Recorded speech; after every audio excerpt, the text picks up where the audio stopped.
Vidyakumar IS Academy Institute for your success.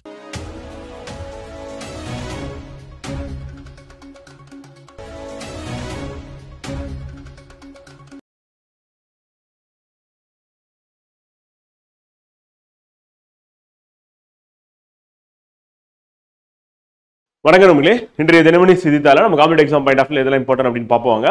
So first எடுத்தோடனே துணைவேந்தர் நியமன சட்டத்திட்டத்துக்கு தடை வாங்கியிருக்காங்க. தடை யாருன்னா பிஜேபி கட்சியை சேர்ந்த கட்சி பிரமுகர் ஹைகோர்ட்டுக்கு போயிட்டு தடை வாங்கி காரசாரமா விவாதம் நடந்திருக்கு. ஆனா எக்ஸாமுக்கு அதெல்லாம் யூஸ் ஆகாது.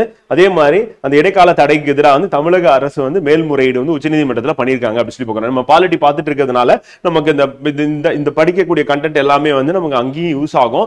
அப்படி நம்ம அப்ளை பண்ணி பார்க்கறதுக்கு வசதியா இருக்கும். எப்படி நீதித்துறை செயல்பட்டு இருக்கு அப்படின்றத நம்ம அடுத்த வகுப்புல தான் படிக்க இருக்கோம். ஸோ அப்படி படிக்கும் போது இதை அப்படியே நம்ம அங்க இன்க்ளூட் பண்ணும்போது நமக்கு இன்னும் ஈஸியா இருக்கும் அப்படின்னு சொல்லி பார்க்குறோம்.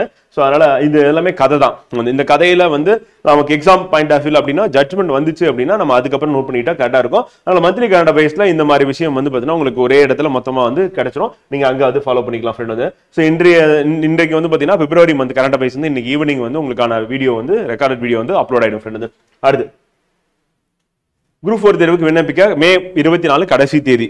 ஸோ இன்னைக்கு டேட் பாத்தீங்கன்னா 22 இன்னும் 23 24. அதனால யாரெல்லாம் எக்ஸாமுக்கு இன்னும் அப்ளை பண்ணலையோ தயவு செஞ்சு இன்னைக்கு அப்ளை பண்ணிடுங்க. கடைசி நாள் வரை வெயிட் பண்ணாதீங்க. அப்புறம் சர்வர் பாத்தீங்கன்னா டவுன் ஆயிடும். மொத்தமா ஒரே நேரத்தில் எல்லாரும் அப்ளை பண்ண ட்ரை பண்ணும்போது பாத்தீங்கன்னா வெப்சைட் ஃபங்க்ஷன் ஆகாது அப்படின்னு. ஸோ அதனால கூடிய வரையில் இன்றைய தினமே முடிஞ்ச வரையும் அப்ளை பண்ணிடுங்க அப்படின்னு சொல்லி டிலே பண்ணாதீங்க. ஓகேவா? ஸோ அதுவும் நம்ம ரிமைண்டரா நியூஸ் பேப்பர்ல இன்னைக்கு வந்திருக்கு. மற்றதெல்லாம் பொலிட்டிக்கல் நியூஸ் தான் ஃப்ரெண்ட். ஸ்ட்ரெயிட்டா எங்க போயிடலாம் அப்படின்னா திருக்குறள் தான் அடுத்து பார்க்க வேண்டியது. ஓகே, திருக்குறள் பாத்தீங்கன்னா மழை பத்தி கொடுத்துருக்காங்க. மழை இப்ப முன்னாடியே ஆரம்பிச்சிருச்சு அப்படின்னு சொல்லிட்டு அதை பத்தி சொல்லியிருக்காங்க. ஆல்ரெடி அந்தமான் நிக்கோபார்லாம் மழை ஸ்டார்ட் ஆயிடும். மே மாசமே அங்க ஆரம்பிச்சிடும். ஜூன் மாதம் முதல் வாரம் தான் நமக்கு எங்க ஆரம்பிக்கணும், கேரளா ஆரம்பிக்கும். இப்போ ஒரு வாரம் முன்னாடியே இந்தியாவில மழை ஸ்டார்ட் ஆயிருக்கு. இந்த வருஷம் தென்மேற்கு பருவக்காற்று அதன் மூலியமா கிடைக்கக்கூடிய மழை அதிகமா இருக்கும்னு சொல்லி வானிலை சொல்லியிருக்காங்க. அதே நேரத்தில் தமிழ்நாட்டை பொறுத்தவரை பாத்தீங்கன்னா போதுமான அளவுக்கு மழை இருக்குன்னு சொல்லியிருக்காங்க. அதிகமா இருக்குன்னு சொல்ல முடியாது. அதே மே மாதத்துல மழை இதுவரையும் மழை பொழிந்திருக்கு. ஆனா இப்ப ரீசென்ட் டைம்ஸ்ல கிடையாது. 90% அதிகமான மழைப்பொழிவு அப்படின்னு சொல்லிட்டு தலையங்கத்தில் டிஸ்கஸ் பண்ணியிருக்காங்க. இதுல நமக்கு வேற ஒன்றும் நோட் பண்றதுக்கு ஒன்றும் கிடையாது. அதனால நம்ம தென்மேற்கு பருவ காற்று அப்படின்றது நம்ம ஜாகிரபில ஏற்கனவே பார்த்துட்டோம். அங்க படிச்சதே போதுமானதா இருக்கும். இப்ப ஸ்ட்ரெயிட்டா எங்க வந்துடலாம் அப்படின்னா திருக்குறள் வந்துடலாம். திருக்குறள் நமக்கு முக்கியம். கெடுப்பதும் கெட்டார்க்கு சார்பாய் மற்றங்கே எடுப்பதும் எல்லாம் மழை பெய்யாமல் வாழ்க்கையை கெடுக்க வல்லதும் மழை மழை இல்லாமல் வளம் கெட்டு நொந்தவருக்கு துணையாய் அவ்வாறே காக்க வல்லதும் மழையாகும். அப்ப பெய்யாமல் வாழ்வை கெடுப்ப வல்லதும் மழை, அதே மாதிரி மழை இல்லாமல் வளம் கெட்டு நொந்தவருக்கு துணையாய் அவ்வாறே காக்க வல்லதும் மழையாகும். இது வான் சிறப்பு அப்படின்ற அதிகாரத்துல வள்ளுவர் இந்த குறளை கொடுத்திருக்காரு. அது இம்பார்ட்டன்ட். அடுத்து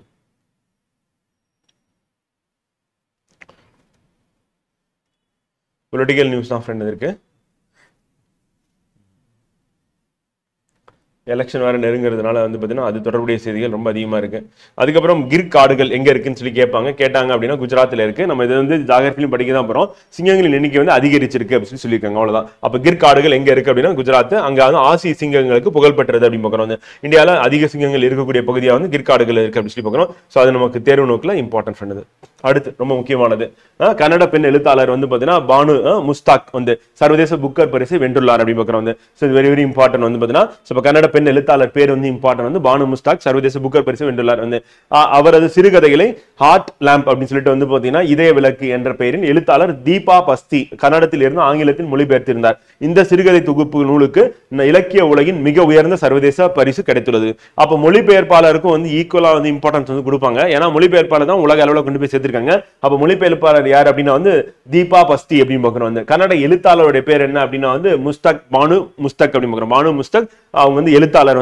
அவங்களோட எழுதின சிறுகதைகளை டிரான்ஸ்லேட் பண்ணி இங்கிலீஷ்ல எழுதினது யாருன்னா ஹார்ட் லேம்ப் இதய விளக்கு என்ற பெயரில் எழுதினது தீபா பஸ்தி அப்படின்னு பாக்குறோம். இது நமக்கு எக்ஸாம் பாயிண்ட் ஆஃப் இம்பார்ட்டன்ட். இந்த வருஷம் நடக்கக்கூடிய காம்படிட்டிவ் எக்ஸாம் எல்லா எக்ஸாம்லயும் இது நம்ம கேள்வியா வரதுக்கான வாய்ப்புகள் இருக்கு அப்படி பாக்குறோம் ஃப்ரெண்ட். சோ இதுதான் நம்ம நியூஸ் பேப்பர்ல நம்ம இன்னைக்கு படிக்க வேண்டியது. சோ நியூஸ் பேப்பர் அப்படின்னா நிறைய பொலிட்டிக்கல் நியூஸ் இருக்கும். அதெல்லாம் நமக்கு தேவையே இல்லை. சுவாரஸ்யமான நியூஸ்லாம் இருக்கும். அதெல்லாம் தேவையில்லை. எக்ஸாமுக்கு என்ன வேணுமோ நம்ம அதை மட்டும் நோட் பண்ற மாதிரி இருக்கும். சோ அதை நம்ம மந்த்லி கரண்ட் அஃபேர்ஸ் உங்களுக்கு ஃபுல்ஃபில் பண்ணிடும். And daily news paper read பண்றது அப்படின்றது என்னன்னா மந்த்லி கரண்ட் அஃபேர்ஸ் படிக்கும் போது ஈஸியா இருக்கும். இல்லைன்னா மனப்பாடம் பண்ற மாதிரி இருக்கும். எல்லாமே புதுசா இருக்கும். இங்க நீங்க எல்லாத்தையும் ஒரு தடவை பார்த்துட்டு கேட்டுட்டு கனால பார்த்துட்டு போகும்போது மந்த்லி கரண்ட் அஃபேர்ஸ் படிக்கும் போது சுலபமா இருக்கும்.